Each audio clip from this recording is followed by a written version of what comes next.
My mom made my little sister write "I love mommy more" on a picture of our dad, then beamed as his face fell. When I begged her to stop competing for Emma's love, she rolled her eyes and said she already picked her favorite. "I'm just making sure she doesn't forget." I stayed silent. That was 5 months ago. This morning, she was dragging her fingernails down our backyard fence, screaming Emma's name while blood ran from her hands. When my 7-year-old sister told her she loved Dad more, Mom was making dinner when Emma ran up to her and yanked on her skirt. Mommy, come, Daddy's wearing my Elsa costume. He looks so funny." Mom chuckled but said she was too busy to go look, and Emma jokingly responded, "Ooh, I'm Mommy. I cook. I'm too boring to have fun." She then giggled. "That's why I love Daddy more." She ran back to play. Mom laughed it off, but I could tell by her eyes that comment really stung her. The next day, Mom joined in on the fort building after dinner. She crawled through the blanket tunnels with Emma and even did silly voices for the stuffed animals. When Emma asked for ice cream after dinner, Mom said yes immediately. Dad raised an eyebrow, but Mom just winked at him, then proceeded to make Emma laugh by getting ice cream on Dad's nose and licking it off. A few days later, I watched Mom and Emma rolling down the hill in our backyard. Mom's expensive birthday sundress got completely ruined with grass stains and mud. Dad looked horrified, but Mom just shrugged. Memories matter more than dresses. We all thought it was extremely cute. Until then, Mom's actions started becoming more than just fun. Dad came home from work with a new puzzle for him and Emma to do, and when Mom saw it, she immediately announced that and Emma were going for ice cream. Just us girls tonight.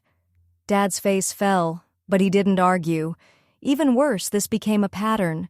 Every night, Mom would plan some special activity for her and Emma that excluded Dad completely. I remember one specific Saturday during family drawing time the next day. Mom kept whispering to Emma. I watched her encourage Emma to draw Dad with a frown and write, "I love Mommy more," at the top. Dad saw the picture and his shoulders slumped. Mom just beamed like she'd won something. A few days later, Mom got finger paint and started painting directly on our living room walls with Emma. When Dad tried to stop them, Mom grabbed Emma's hand and they ran outside giggling. Me and Dad spent 3 hours scrubbing the walls clean. 2 days later, I was looking for Christmas decorations in the attic when I caught Mom lifting Emma through the opening onto the roof. The roof had no safety rails and slanted sharply. I screamed at her to stop and she rolled her eyes. "We're just having fun. You're as boring as your father." The car incident happened on a Tuesday. Dad and I left Emma and Mom in the car while we went into the store to grab snacks. But when we came out, what we saw made our jaws drop. Emma was behind the wheel of Mom's SUV. Mom was in the passenger seat urging, "Press harder on the pedal, sweetie." Emma pressed too hard and crashed straight into a parked vehicle. The owner came rushing out minutes later. Dad immediately took the blame and handed over his insurance information plus $500 in cash, while Mom was telling Emma she did great. That night, I went to check on Emma. She was curled up in her princess bed, and when I sat down, she whispered, "Mommy is starting to scare me." Dad and I staged an intervention the next morning. We sat Mom down and explained she was frightening Emma with these dangerous activities. Mom's face went red. "You're ganging up on the fun parent. Emma loves me more now." She said so. We tried to reason with her, but she stormed out. The next day, Dad discovered Mom had drained their entire savings account, $4,000 gone. He found the receipt. She'd bought a massive commercial-grade bouncy castle for the backyard. "Emma will love this," she said when confronted. I came home from school a few days later to find Emma in the backyard holding Dad's axe. Blood was running down her leg from a gash. Mom stood nearby clapping. "Come on, sweetie. This is fun. Don't mind the cut. Tough girls don't cry." Emma looked like she was about to sob. I grabbed the axe and Dad carried Emma inside to bandage her leg. Mom followed us yelling about how we were ruining everything. That night, we sat Mom down and told her very bluntly, she either stops or Dad and I are leaving. She scoffed at first, but when she realized we were serious, she agreed to let up. Well, that lasted for an entire 2 days. That's when we got the call directly from Mom. She was sobbing so hard we could barely understand her. I messed up. I messed up real bad. Come to the hospital now." We broke every speed limit getting there and found Mom in the ER waiting room. Her clothes were soaked and she was shaking. Through hysterical sobs, she explained what happened. She'd taken Emma to the old quarry for swimming fun. She kept encouraging Emma to jump into the water from higher and higher rocks. She told us Emma was scared, and after jumping from 20 ft and twisting her ankle, she told Mom she didn't want to jump anymore. Mom cried, saying she had a bad gut feeling and knew she should have stopped, but she wanted to be the fun mom so bad. She practically bullied Emma into jumping from the 30-foot rock. The rock there was salty and slippery. Emma misplaced her leg while taking the leap. She hit the shallow water wrong. Mom said there was a huge crack and Emma wasn't waking up. She was alive when she brought her in, but doctors said they couldn't promise anything. We waited in the ER for 12 hours. When the doctor finally came out, they broke the news. Emma's spinal cord was almost fully severed at L2. She might never walk again.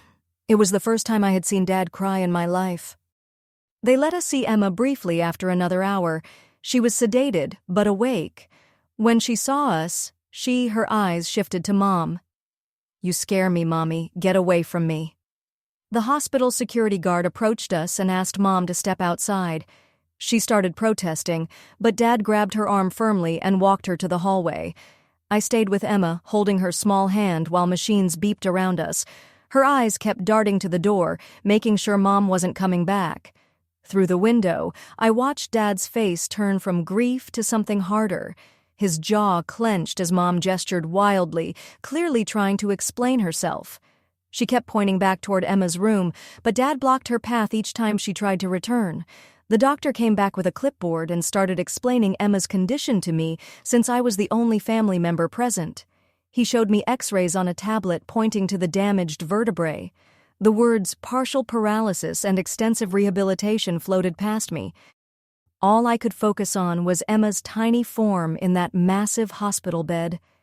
Dad returned alone 20 minutes later. His eyes were red, but his expression was determined. He kissed Emma's forehead and whispered something I couldn't hear. Then he turned to me and motioned for us to step into the hallway. Outside Emma's room, Dad pulled out his phone and started making calls, first to his mother, my grandmother, asking her to come immediately, then to his brother, a contractor who lived 2 hours away. Each conversation was brief and urgent. He kept glancing back at Emma's room between calls. Mom appeared at the end of the hallway, trying to approach again. A nurse intercepted her, and I heard raised voices. Dad didn't even look up from his phone. He was scrolling through something, his face growing darker with each swipe. Later that evening, Grandma arrived with an overnight bag. She hugged us both tightly, then went straight to Emma's bedside. Emma's face relaxed slightly when she saw her. Grandma had always been her safe person, the one who read her bedtime stories and made her favorite cookies. Dad pulled me aside while Grandma sat with Emma. He showed me his phone screen. Mom had already posted on social media about the tragic accident with crying emojis and requests for prayers. The comments were full of sympathy and support. Nobody knew the truth about how it happened. The next morning, Emma was awake and more alert. Physical therapists came to evaluate her. They moved her legs gently, testing for sensation. Emma winced, but couldn't feel anything below her knees. The therapist made notes on her chart while explaining the long road ahead. Mom tried to visit again during shift change. She'd brought a giant teddy bear and balloons. The nurses had apparently been instructed not to let her in without Dad's permission. She left the gifts at the nurse's station, and I saw her crying in the elevator as the doors closed. Dad's brother, Vlad, arrived that afternoon. The two men huddled in the corner of the waiting room, speaking in low voices. Vlad kept shaking his head and running his hands through his hair. I caught fragments of their conversation about emergency custody and documentation. Emma had her first surgery 2 days later to stabilize her spine. We waited in the surgical waiting room, Dad pacing back and forth while Grandma knitted to keep her hands busy. Mom showed up halfway through, but hospital security escorted her to a separate waiting area after Dad spoke to them. The surgery went well, but the surgeon's update was sobering. Emma would need months of physical therapy. She might regain some function, but walking normally was unlikely. Dad's fist clenched so tight his knuckles went white. That night, while Emma slept, Dad made more phone calls, this time to the bank, to his insurance company, to his employer about family medical leave. He was building something, preparing for something, though I didn't fully understand what yet. Mom sent me dozens of text messages, photos of Emma as a baby, videos of them playing together, long paragraphs about how sorry she was. I didn't respond. Every time my phone buzzed, I remembered Emma's terrified face when she'd asked Mom to leave. The social worker visited on day 4. She interviewed each of us separately, asking careful questions about Emma's home life and the events leading to her injury. The pattern emerging here reveals how Mom's need for validation completely overrides her parental judgment. Notice how she frames every interaction as a competition with Dad rather than focusing on Emma's actual needs or safety. Dad had prepared a folder with printed screenshots of Mom's social media posts, bank statements showing the drained savings, and photos of Emma with the axe wound. Emma started physical therapy while still in the hospital. The therapist helped her do simple exercises, trying to maintain muscle tone in her paralyzed legs. Emma tried so hard, her face scrunched in concentration, but her legs wouldn't respond to her commands. Mom managed to sneak in during a shift change. I found her standing over Emma's bed, stroking her hair and whispering apologies. Emma's monitor started beeping faster, her heart rate spiking. She kept her eyes squeezed shut, pretending to sleep. I pressed the call button and told the nurse Mom wasn't supposed to be there. Mom turned on me, her face twisted with anger. She accused me of poisoning Emma against her, of taking Dad's side, of ruining their special bond. Security arrived before she could say more. Dad moved fast after that. He met with a family lawyer recommended by Vlad, gathering all the documentation we'd collected, photos of the finger paint on the walls, the receipt for the bouncy castle, medical records from Emma's axe wound, witness statements from neighbors who'd seen Mom putting Emma on the roof. The house felt empty without Emma's laughter. Dad and I took turns staying at the hospital, making sure someone was always with her. We brought her favorite books, her stuffed animals, anything to make the sterile room feel more like home. Mom's behavior escalated. She showed up at my school trying to convince me to talk to Dad on her behalf. She called Dad's work repeatedly until his boss had to get involved. She even contacted Emma's teacher, spinning stories about Dad keeping her from her daughter. One evening, while Dad was meeting with the lawyer, I sat with Emma as she ate dinner. She could only manage a few bites of the hospital food. She asked me in a small voice if she would ever walk again. I didn't know how to answer. Grandma moved in temporarily to help. She cooked meals, did laundry, and made sure I got to school on time. She also stood guard at the hospital, turning Mom away when she tried to visit during Dad's shifts at work. The medical bills started arriving. Even with insurance, the costs were staggering.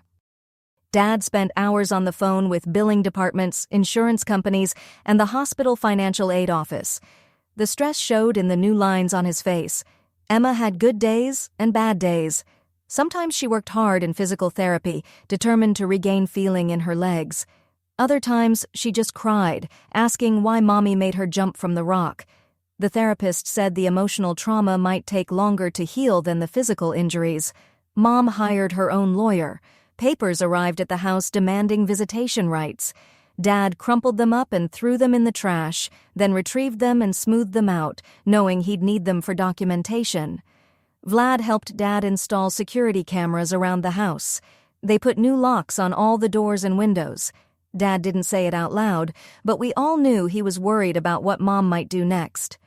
Emma's 7th week in the hospital brought a small breakthrough. She felt a tingling sensation in her left foot during therapy. The therapist warned us not to get our hopes up too high, but Emma smiled for the first time since the accident. Mom's social media posts grew increasingly erratic. She shared old photos of her and Emma with captions about being kept from her baby. She tagged Dad's employer, my school, even the hospital. Dad documented everything, adding it to his growing file. The night before Emma's discharge, we had a family meeting in her room. Dad explained that she'd be coming home, but things would be different. We'd converted the dining room into a bedroom since she couldn't manage stairs. A wheelchair ramp was being installed. Physical therapists would come to the house 3 times a week. Emma listened quietly, then asked if Mommy would be there. Dad knelt beside her bed and promised he would keep her safe. She nodded, trusting him completely, though I saw fear flicker in her eyes.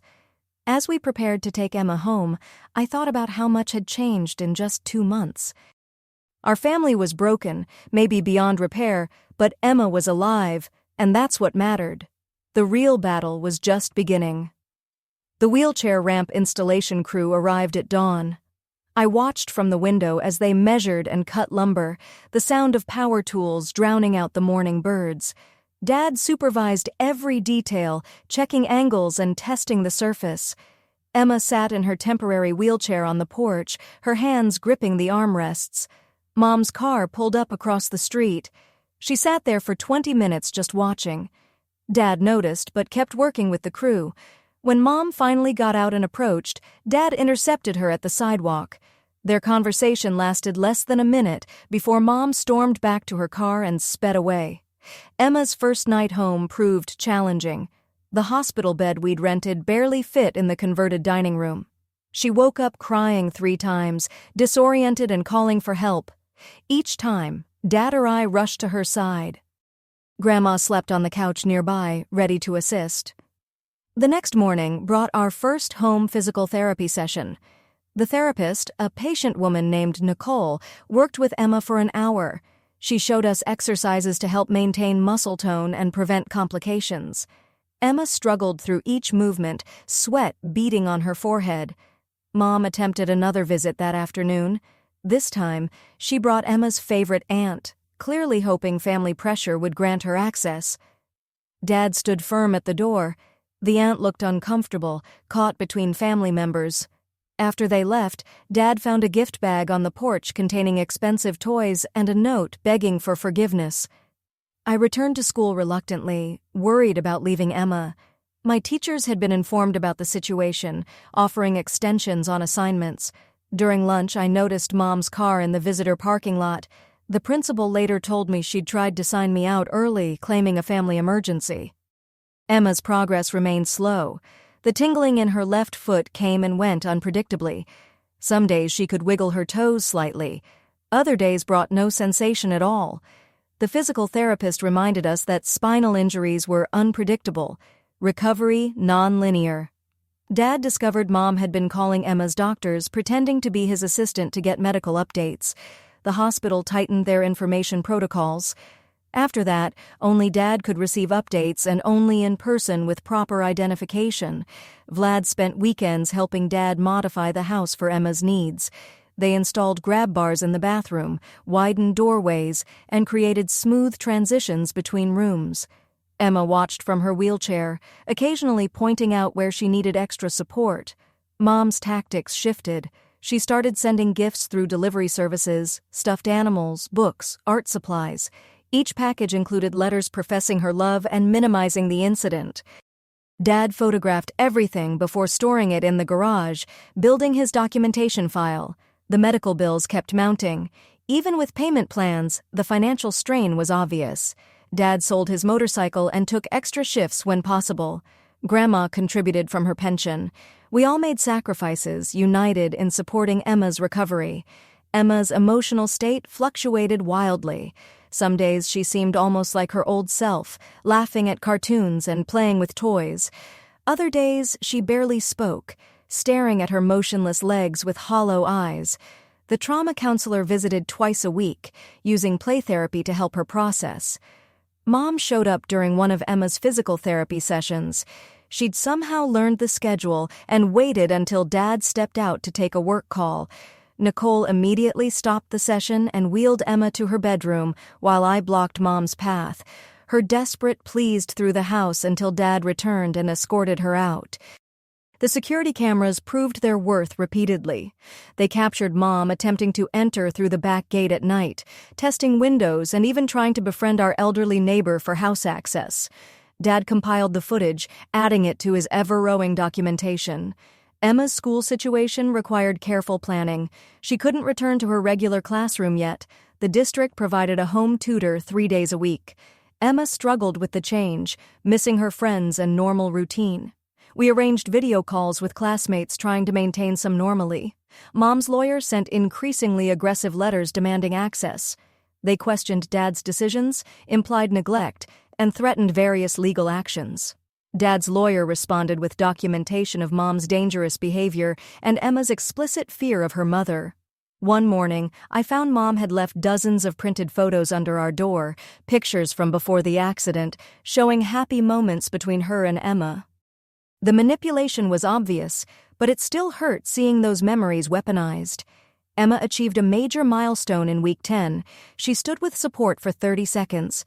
The physical therapist helped her rise from the wheelchair using parallel bars. Her legs shook violently, but they held her weight. We all cried, including Nicole. Mom's social media campaign intensified. She created a blog detailing her wrongful separation from Emma, painting herself as a victim of Dad's controlling behavior. Friends and distant relatives started calling, having only heard Mom's version. Dad refused to engage publicly, focusing on Emma's care. The financial pressure forced difficult decisions. Dad considered selling the house for something smaller, more accessible for Emma. Vlad offered to buy Dad's truck and loan it back to him, a gesture that brought Dad to tears. Mom's playing lawyer ping-pong while Emma's learning to walk again. Talk about priorities getting as twisted as a pretzel in a blender. The security cameras catching her window shopping at midnight like some discount burglar really shows her problem-solving skills. We were running out of resources. Emma's progress plateaued frustratingly. The initial improvements stalled, leaving her with minimal sensation and no functional movement below the knees. The doctors adjusted expectations, talking about permanent accommodations rather than full recovery. Mom attempted to ambush us at a medical appointment. She waited in the parking garage, approaching as Dad transferred Emma from car to wheelchair. Emma started hyperventilating, her whole body shaking. Security intervened while I comforted Emma, but the damage was done. She refused to leave the house for days afterward. Grandma's health began declining from the stress. She developed high blood pressure and needed her own medical appointments. The role reversal was hard. She'd come to help us, but now needed care herself. Dad hired a part-time aide, another expense we couldn't afford.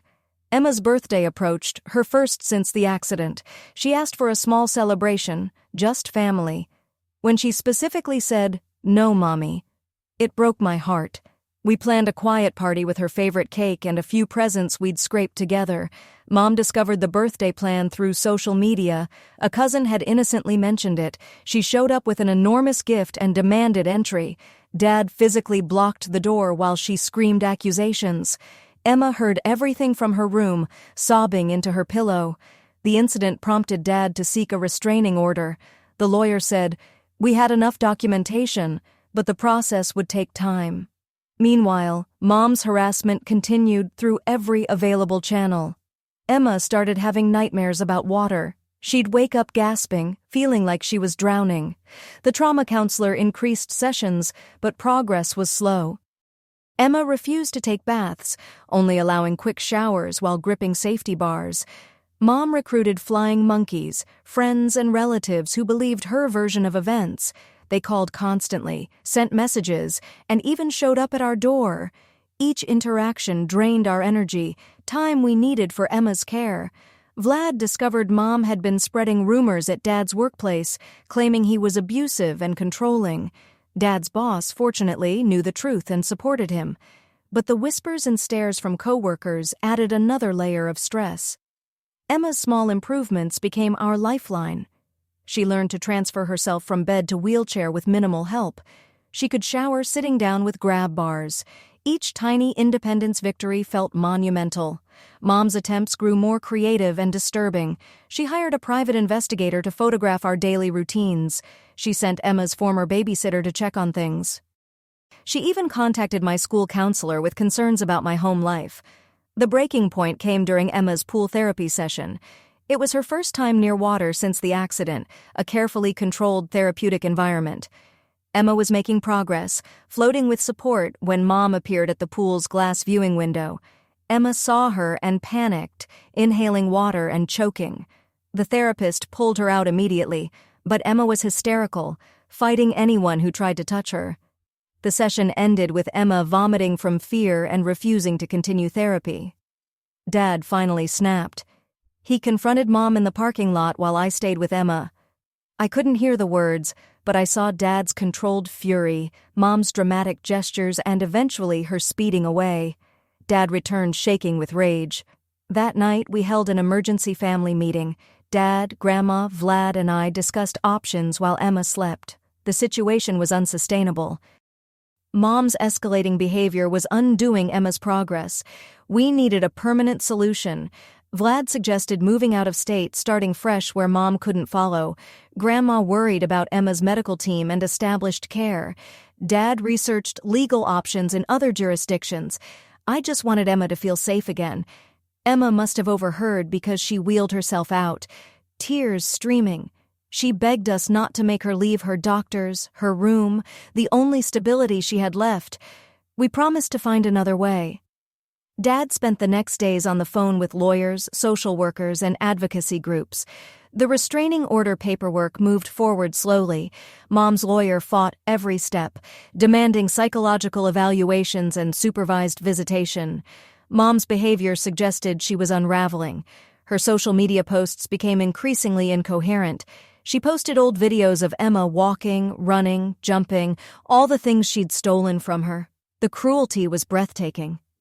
One afternoon, while Dad was at a legal meeting and Grandma napped, I heard a noise in the backyard. Through the window, I saw Mom trying to dismantle a section of our new fence.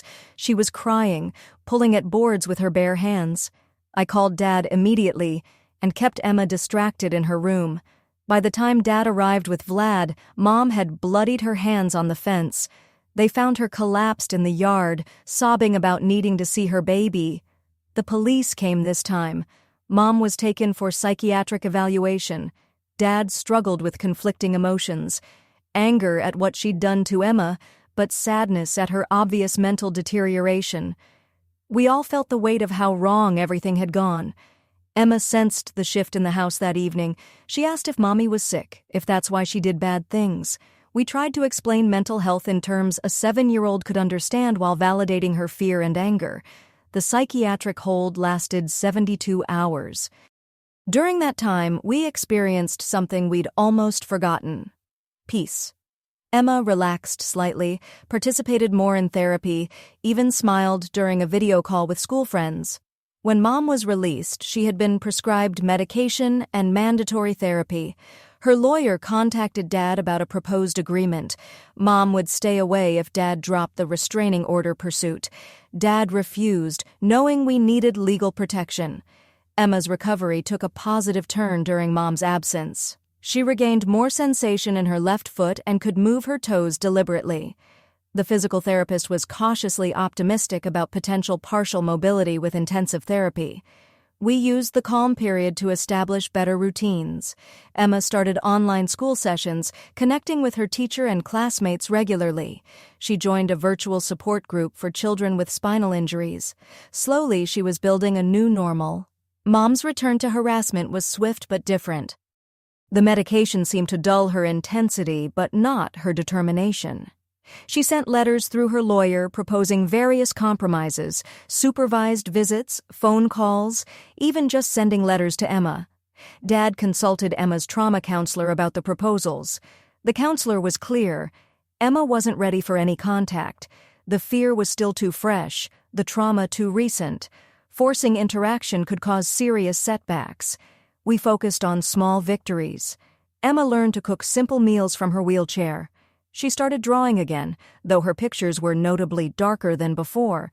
She even laughed at Dad's terrible jokes occasionally. The restraining order hearing approached. Dad prepared meticulously, organizing evidence and witness statements. Vlad took time off work to testify. Even some neighbors offered to speak about what they'd witnessed.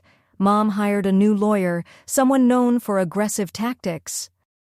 They filed counter motions, demanded access to Emma's medical records, and questioned Dad's fitness as a parent. The legal maneuvering was exhausting. Emma's 8th birthday was 6 months away, but she was already worried about it. She made me promise to help Dad keep Mommy away. The fact that a 7-year-old was planning defense strategies for her own birthday broke my heart. Physical therapy yielded incremental progress. Emma could stand for 2 minutes with support. She had sensation in both feet, though motor control remained limited. Each session pushed her limits, leaving her exhausted but determined. Mom's mother, our other grandmother, finally reached out. She'd been getting only Mom's version of events and was shocked by the truth. She offered to help however she could, even if it meant testifying about her daughter's behavior. The family fractures spread wider. Relatives chose sides based on incomplete information. Holiday planning became a minefield. Emma asked why some cousins didn't visit anymore, another loss in her changed world. Dad's employer offered permanent remote work to help with Emma's care. The flexibility was crucial for appointments and therapy sessions.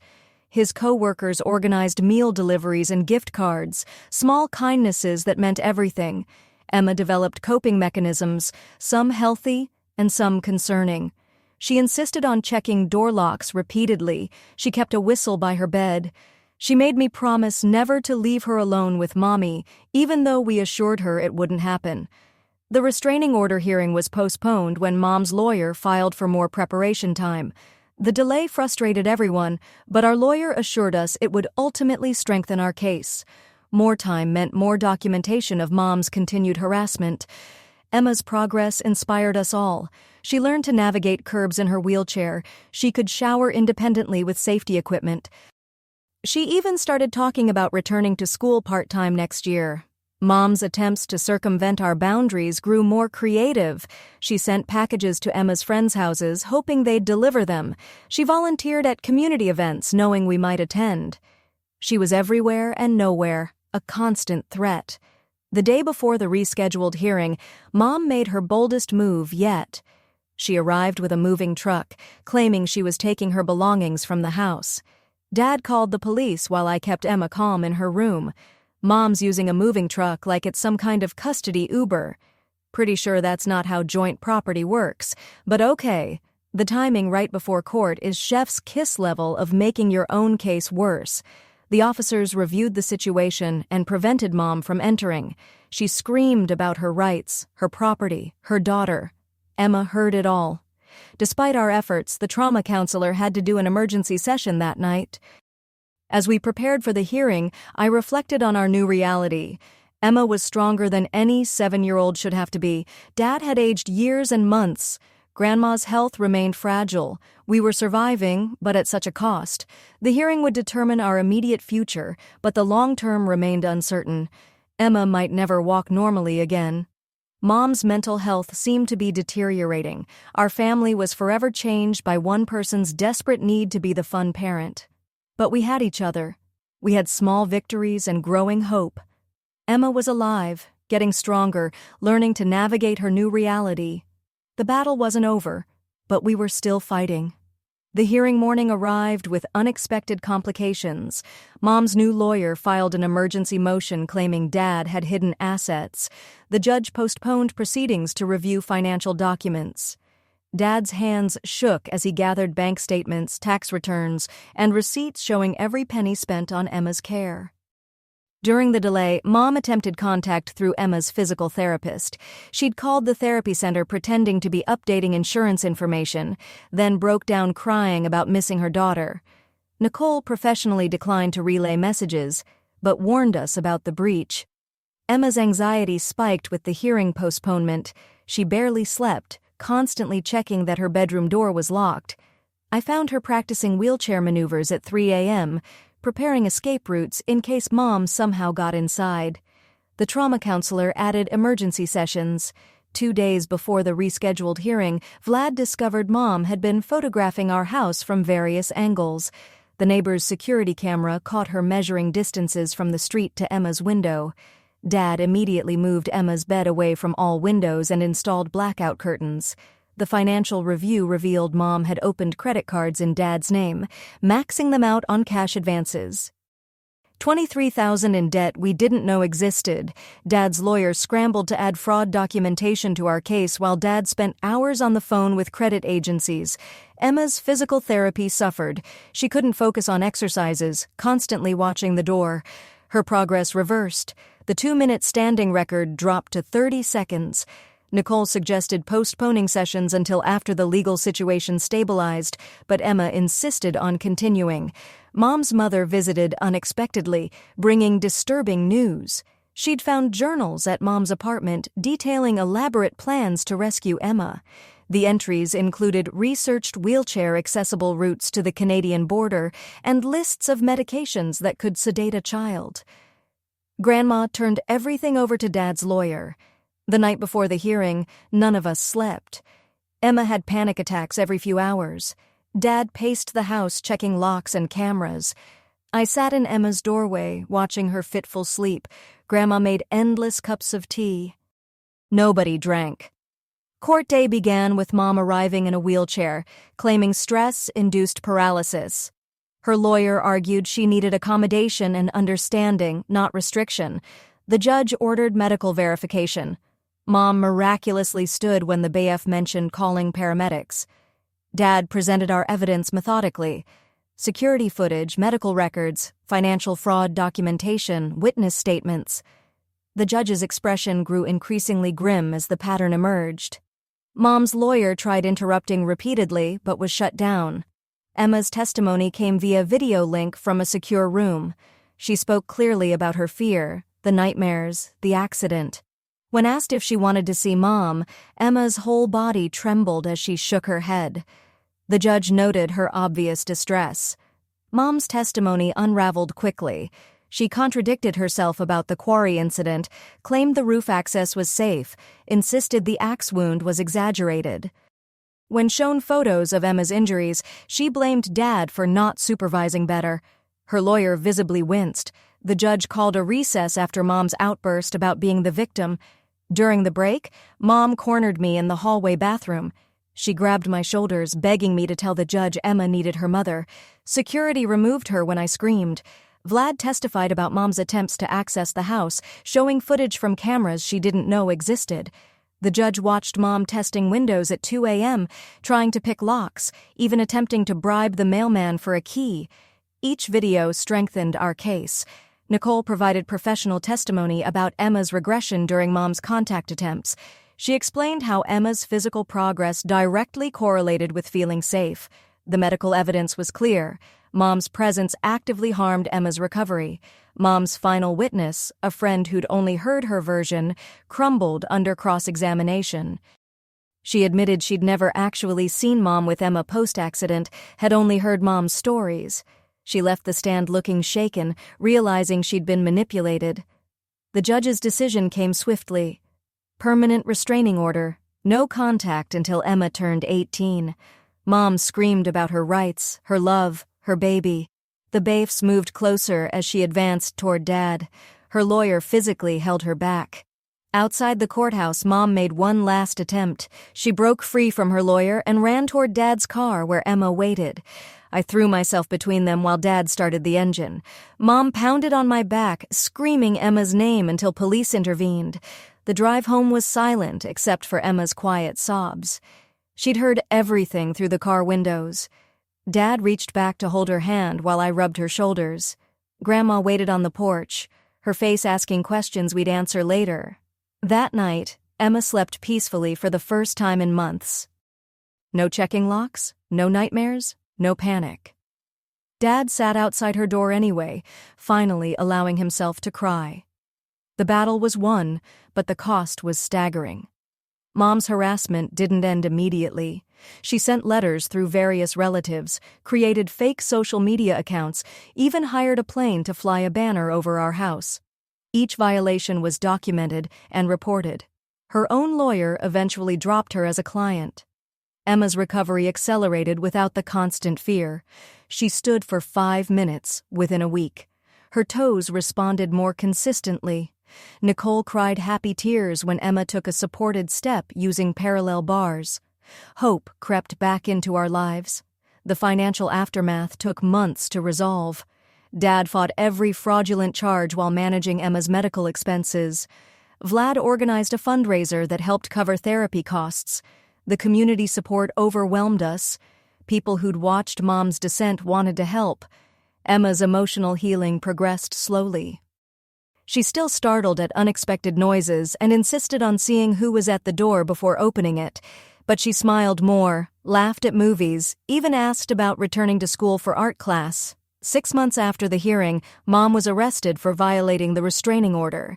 She'd been caught on school property during Emma's virtual graduation ceremony. The criminal charges finally stopped her attempts. Prison became her new reality. Emma learned to walk with forearm crutches, defying the initial prognosis. Each step required enormous effort, but she persisted.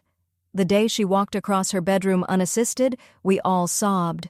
She'd never run or jump again, but she could walk.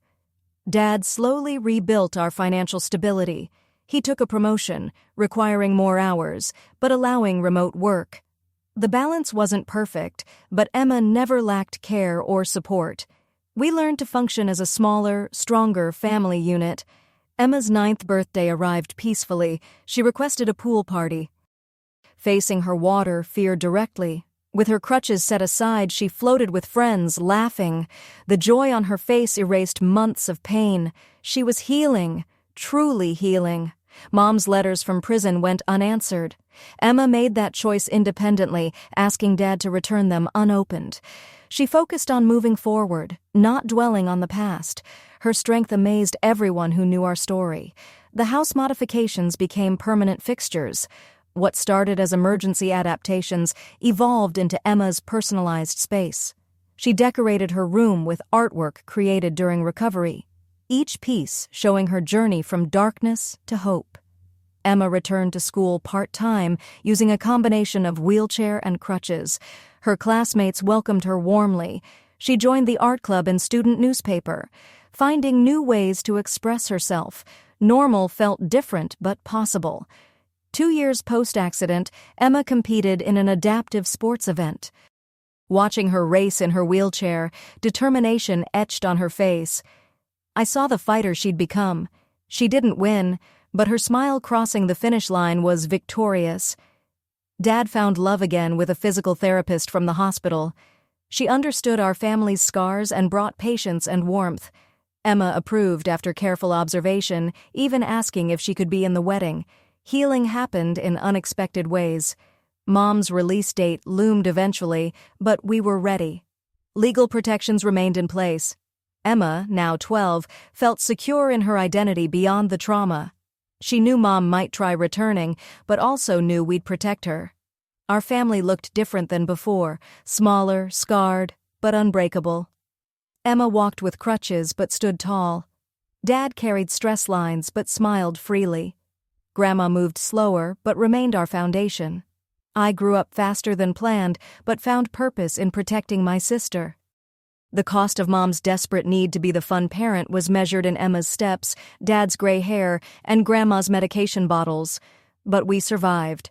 More than that, we learned to thrive within our new reality.